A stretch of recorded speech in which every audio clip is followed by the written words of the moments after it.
As an innovator in our Pasture Soil Health Project video series, we first introduced Matt Bomgardner of Blue Mountain View Farm in 2014. Since then, his family has continued their work using rotational grazing and managing their dairy farm, as well as beginning the transition to become certified organic. Let's return to Blue Mountain View Farm to learn about this process and see how grazing has impacted their farm business in 2015 and 2016. Transition to organic will take 3 years. We just made the decision in July. Some of my fields will be eligible before July of 2018. Some of my paddocks will be in September of 2018 that they'll be certified organic. My crop rotation of the crops I harvest will certainly change. We won't be growing corn anymore. We're going to try forage sorghum, direct cut barley, and some other annuals. If it doesn't work, or if I'm not happy with the results, we'll just go to all grass. As far as the grazing, there's not going to be a whole lot changing other than adding more clover or making sure we have adequate clover.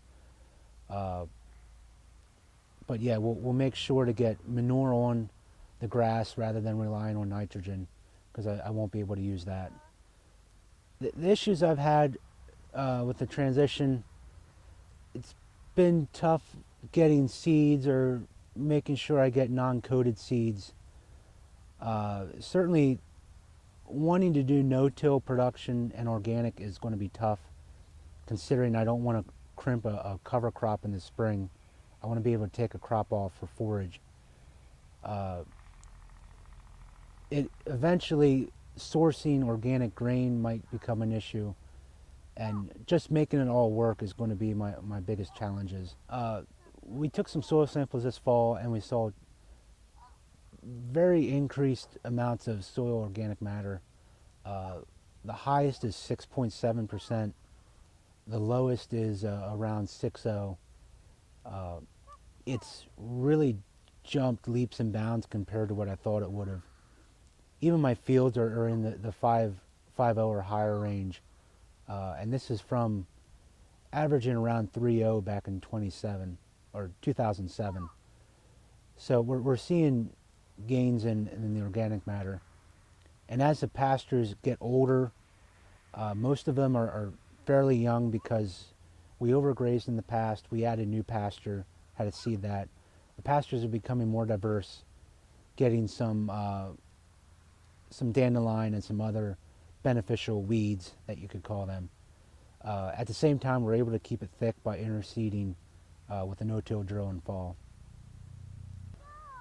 But yeah, everything is going to have to get lime, and hopefully we can go extend the rotation of putting lime on longer because the organic matter is better. As far as rainfall for 2015, it started out a little dry. My rye crop was a little lower than I would have liked, but we got it able to harvest it. It was good weather to harvest. And then the rain came in May and June. I remember saying we had 15 inches in about 5 weeks. It seemed like all the rain hit us. Pastures were growing great. It continued into June, into July. And then around the middle of July, it stopped. It got dry into August. We got a couple shots of rain, and then it didn't really start raining until late September. And it really knocked back the pasture. We didn't come off the pasture totally, but we had to slow down a little bit.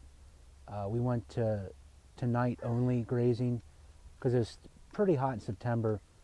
So we went to night grazing where the cows stayed in during the day. But they say you should manage either you're coming out of a drought or going into it. This year we had an excess of forage because we had a lot of good growing weather, and I was faced with the decision in July to either cut some pastures for baleage or graze them. And I decided if it dried up, I'd be in trouble, so I decided to graze them. First we had grass there to graze, and it would keep a cover on the ground better than if I clipped it for baleage. And within a week it dried up, and I was really glad that I made that decision to graze rather than do baleage. This year it's early November, and I'm foreseeing at least a third of the diet, maybe a quarter of the diet coming from grass up until the week of Thanksgiving. It was really warm the first week in November and was warm throughout October, so it really pushed the grass. But I don't want to overgraze my paddocks because we believe the extra growth could be taken away from some of the reserves. But yeah, I don't try to save or stockpile forages for fall. Even in the winter, we started pulling the cows off when I noticed the grass starting to slow down, and then we go as long as we can go, and then when it's done, it's done. We'll probably try to get the cows out as much as we can during winter, but we won't be compensating for any grass intake. During the winter, we feed a TMR, which consists of corn silage, baleage, and bald-eaten grain. What we're going to try to do is get the cows out of the barn as much as we can during winter, depending if the weather's right. This past year, it was really tough because there's snow in the ground for almost 2 months. What happens is my lanes are icy, and that's not fun. One time I sent the cows out, they were walking through 14 inches of snow, and we were just getting the cows out to do something in the barn.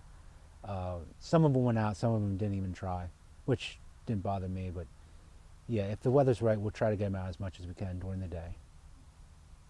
Normally, the cows, I want to get them out by April 8th. With cereal rye, we've been out as early as the 26th of March. It varies greatly with cereal rye because any warm weather will change the way the pastures are. Normally we start maximizing our intake from pasture when it's usually 2 weeks after we started. So I'd like to build them up a little bit, and then this past year it seemed like they just took off, and I had to hold them back. But once we got it under control, we got a good groove, and we hit 20 pounds of intake per cow per day. Through pasture walks with local grazing groups, engagement with statewide organizations, and enlisting help from various agencies, including the USDA Natural Resources Conservation Service, Matt is able to talk with other producers, ask questions, share successes, and learn about new ideas he can use on his farm.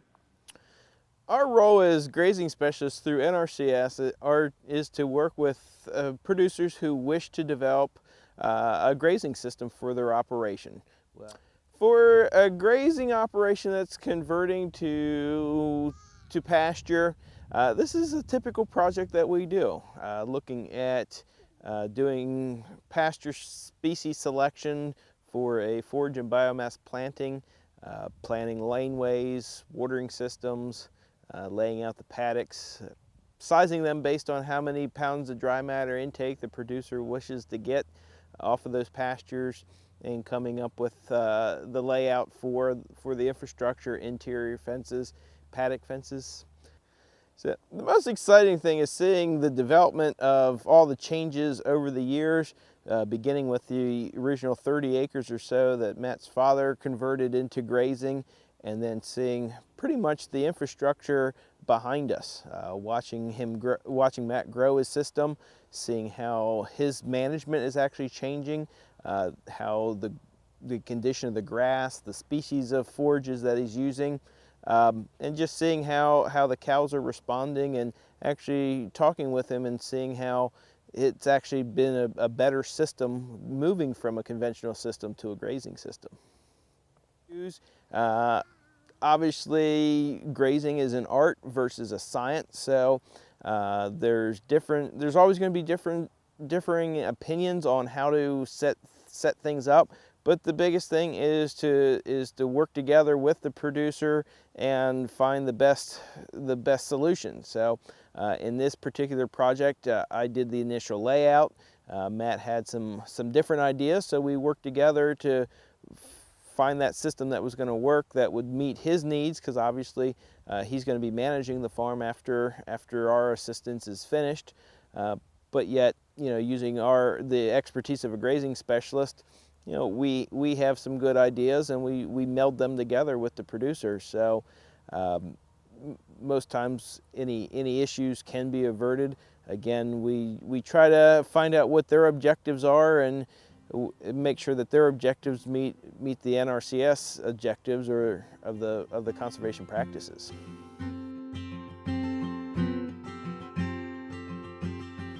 We were able to graze last year up until December, almost up till Christmas. The cows got good intake until November 31st, and then they had pasture access up till Christmas. Then I believe it got wet around that time, and then we kind of started pulling them off. And then they were out during the good days until the big snow in the middle of January. You know, when the big snow came, we kept them in the barn. 20-some inches of snow is tough to walk through. Yeah, we got the cows out in early April. It did seem to slow the grass growth. We got them out earlier than we normally do just because we were starting to graze a little earlier. Decided to get them out of the barn and get them eating grass. It wasn't much more than 6 inches when we started putting them on, running a quick rotation. Since I've transitioned to organic, I've noticed we didn't have real quick growth in the spring during the cooler months, but since the weather's gotten warm, we've had a boom of grass.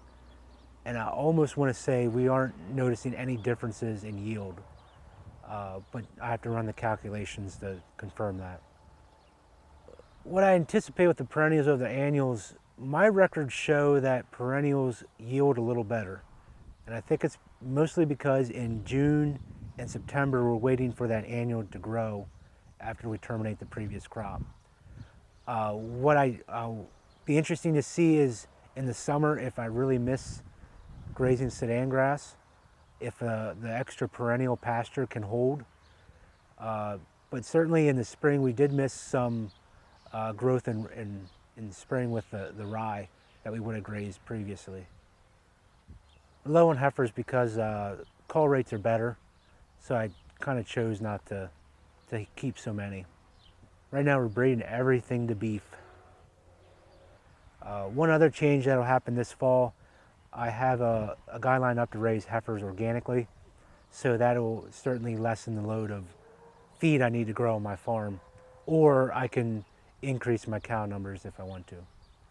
Yeah, since the beginning of the project, we've noticed an increase in organic matter through our soil tests. We've also noticed better diversity as the stands have gotten older, as they've increased in age. The clover that we're seeing in the pasture, we've been adding through frost seeding. Sometimes we're adding that to the drill as we seed, but most of it's through frost seeding, helps fill in the gaps. I like a mix of red and white clover. Red has a taproot that'll do well in summer. It's a biennial, so it breaks down and it breaks up soil. And the white clover is nice for filling in the spots with the way it grows and the way it spreads. Yeah, the clover will add digestible and protein. We find that when we go into a stand that's rich in clover, we boost production. Cows really like it much better too. Yeah, some of the things I've been looking at to improve or thinking about for the future, just all around the board, is green chopping during the summer. Something I want to do. How am I going to do that? We've kind of been playing with organic no-till, that we take a crop and plant into a seedbed that the previous crop has been cut but has been died, is pretty much dead. It's spent its energy into the previous crop. There's different things like baling and wrapping on the baler and just letting it sit in the field, coming back the next day. I feel I can boost my forage quality doing that, where I can take it off quicker. I can just focus on one paddock. So this year we're doing something different. We're not going to be growing corn. Last year we did forage sorghum and we found we had good results. We had similar to corn silage yield, similar to corn silage quality, and it cost me $150 an acre less to grow. So assuming we can duplicate those results, we should be in good shoes.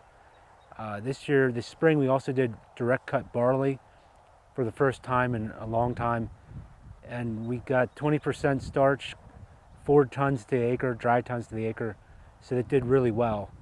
And growing corn organically, it's going to be tough with cultivation, with the weed control. So that's why we're going to the non-row crops. Yeah, my goals for the next 3 to 5 years, I want to be organic. I want to have a better clue of what I'm doing, if I'm going to be going all grass or what kind of tillage I'm going to be doing.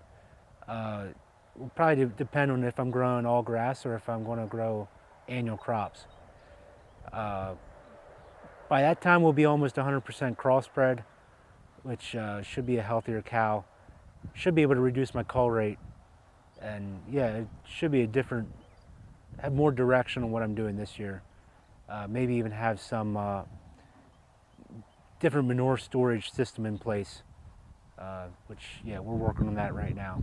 So manure storage, one of the issues we have, I can't build a pit where my present facilities are because it's too close to streams. So one idea is to pump it, which I'm not a huge fan of. This winter we also converted the barn to a compost pack, which has reduced our manure storage needs.